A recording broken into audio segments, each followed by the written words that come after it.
Ôi, ăn nào cắt cắt đi. Nó về. Ok rồi. Kì đủ cắt ra nha. Đó. Hộp cái hộp ơi, ra chưa? Muốn cắt ăn.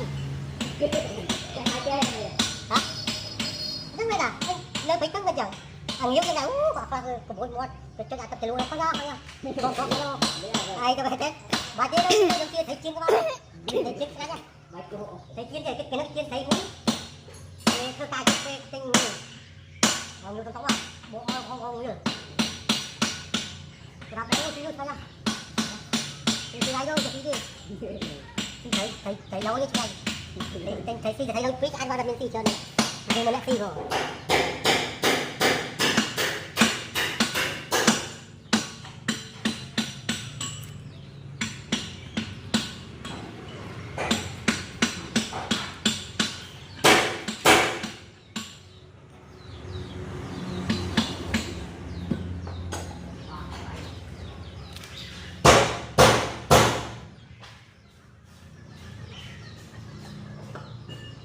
Mấy cái thấy được hơn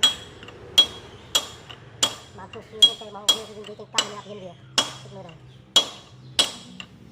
cái hiện việc đó là cái hiện việc đây video hiện việc mà cái video cái không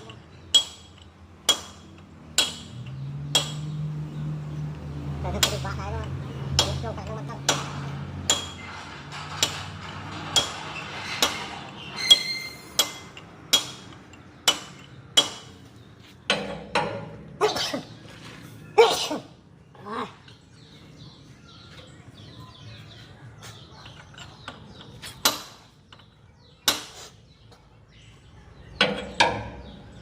ai cho cái khai thôi nhà nó bắt mình làm luôn nên là tôi coi đấy.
Đi ra ngoài. Biết tha nhầm chứ, đánh chồng.